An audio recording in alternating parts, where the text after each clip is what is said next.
انسانیت سے محبت کرنے والا آفتاب رضوی۔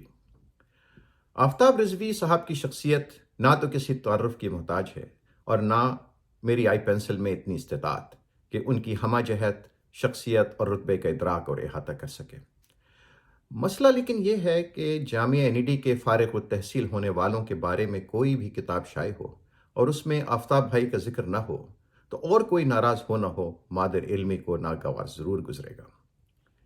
جامعہ NED سے تعلیم حاصل کرنے والوں کی ایک قدر مشترک یہ ضرور ہے کہ وہ کسی بھی جہت یا قبیل کے ہوں، اس مادر علمی سے اپنی نسبت اور تعلق کو باعث امتیاز سمجھتے ہیں۔ پھر ایک گروہ خاص ایسا بھی ہے کہ جس کا NEDین ہونا اس مادر علمی کے لیے بھی باعث افتخار ہے۔ آفتاب بھائی بھی اسی فہرست میں گردانے جاتے ہیں۔ آفتاب رضوی سے میرا رشتہ نہ تو دہائیوں پر محیط ہے اور نہ ہی بہت قریبی دوستی کے زمرے میں آتا ہے۔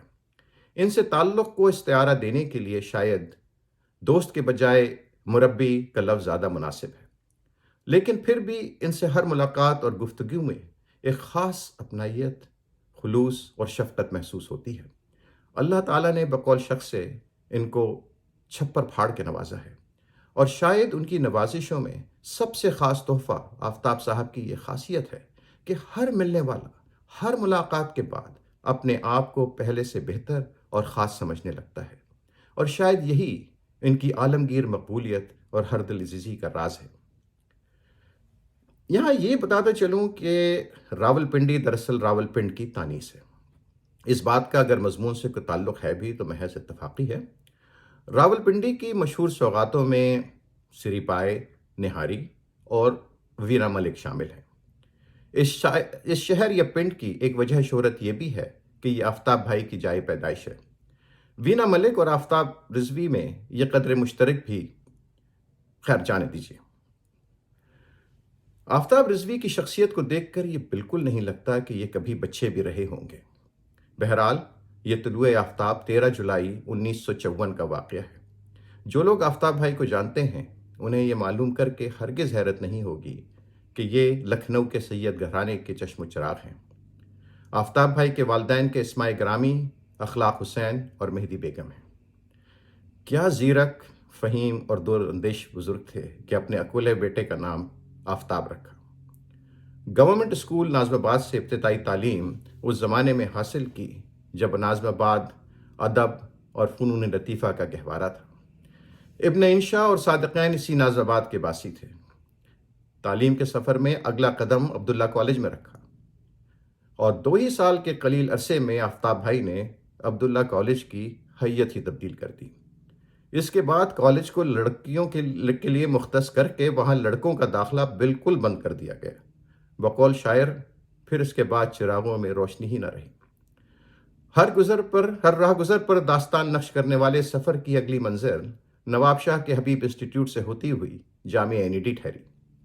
پہنچی وہیں پہ خاک جہاں کا خمیر تھا۔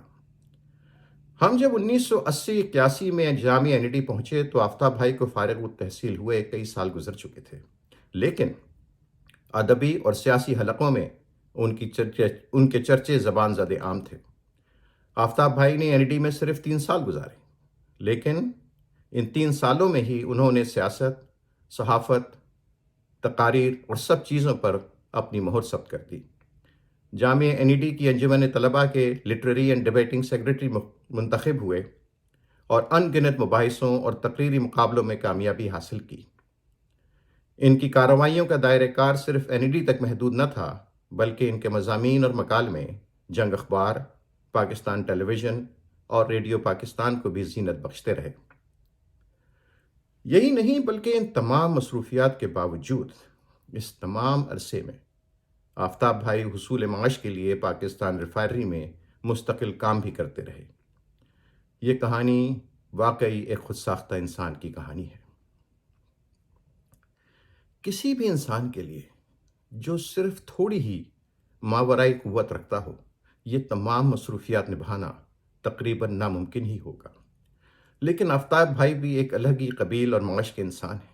ان تمام ذمہ داریوں، مشاغل اور مصروفیات کے باوجود اور باوصف شعار قیس کو بھی پوری تندہی اور جذبے کے ساتھ اپنائے رکھا۔ اپنی شادی کے متعلق ان کا کہنا ہے کہ یہ طے شدہ شادی یا ارینجڈ میرج تھی جسے انہوں نے اور بھابھی نے خود طے کیا۔ میں تو صرف یہی کہوں گا کہ یہ شادی آفتاب بھائی کی بے تحاشا سمجھداری اور باپی کی بے پناہ معصومیت کا بیان ثبوت ہے۔ جامعہ NED سے فارغ و تحصیل ہو کر نکلے تو زندگی اور دنیا نے ان کو مکمل پایا اور اپنی صلاحیتوں اور محنت کے بل پر ترقی کی منازل طے کرتے ہوئے چلے گئے۔ جولانی تباہ کا لیکن کوئی علاج تو ممکن نہیں۔ 1999 میں پاکستان کو خیر آباد کہہ کر کینیڈا کو مسخر کرنے کا ارادہ کیا اور گزشتہ 2 دہائیوں سے ازدیار غیر میں بھی اپنی خودداد صلاحیتوں، نیک نیتی اور محنت سے اپنا مقام پوری طرح مستحکم کر چکے ہیں۔ یہ تو کہانی تھی جو دنیا نے دیکھی اور جانی، لیکن اس شعلہ بیان، بزلہ سنج، پارہ صفت مقرر، صحافی، ادیب اور تجارت کار کے روپ میں اصل آفتاب رضوی خاصی حد تک دنیا سے پنہاں ہیں۔ بقول شاعر، جوں جوں میں پڑھتا گیا تو بات کھلی، کھچی ہوئی تھیں لکیریں کتاب میں کیا کیا۔ میں نے تو شروع ہی میں اعتراف کر لیا تھا کہ میں آفتاب بھائی سے بہت زیادہ واقف نہیں ہوں۔ اس لا علمی کو پورا کرنے کے لیے ان کے دوستوں سے رابطہ کیا اور ان کی آرا لی۔ ان لوگوں سے بات ہوئی جو آفتاب بھائی کو 4 اور 5 دہائیوں سے جانتے ہیں۔ ہر شخص نے یک زبان ہو کر ان کی شخصیت کے متعلق جس کھلے دل اور خلوص کے ساتھ مثبت اور تعریفی باتیں کی، وہ کسی بھی شخص کے لیے سرمایہ افتخار اور زندگی کا زاد راہ ہو سکتی ہیں۔ انہی احباب کے توسط سے پتہ چلا کہ آفتاب بھائی ایک دریا دل اور بندہ پرور انسان ہیں جن کا مسلک انسان اور انسانیت کی خدمت ہے۔ بہتری فلاحی انجمنیں اور ادارے سال ہا سال سے آفتاب بھائی کی دامیں، درمیں، قدمیں، سخنیں اعانت اور امداد سے مستفید ہو رہے ہیں۔ اس مضمون کے سلسلے میں صوفیہ بھابھی سے بھی بات ہوئی۔ اندازہ ہوا کہ آفتاب بھائی شوہرداری کے شعبے میں بھی انتہائی کامیاب ہیں۔ بھابھی کی گفتار سے یہ صاف ظاہر تھا کہ 40 سال کا یہ سفر ان دونوں نے یک قدم طے کیا ہے۔ ان دونوں کے الفاظ میں جو الفت اور احترام تھا، اس میں سچائی کے علاوہ کسی چیز کی کوئی آمیزش نہ تھی۔ آفتاب بھائی اور صوفیہ بھابھی کو اللہ نے 3 بیٹیوں اور 1 بیٹے سے نوازا ہے۔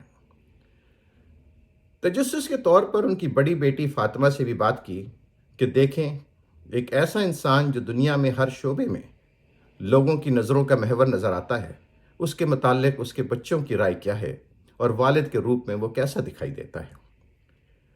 فاطمہ سے بات ہوئی تو ایک چھوٹے سے مکالمے میں ہی پوری طرح اندازہ ہو گیا کہ آفتاب بھائی نے باپ ہونے کا نہ صرف فرض ادا کیا ہے بلکہ نوافل بھی پورے کیے ہیں۔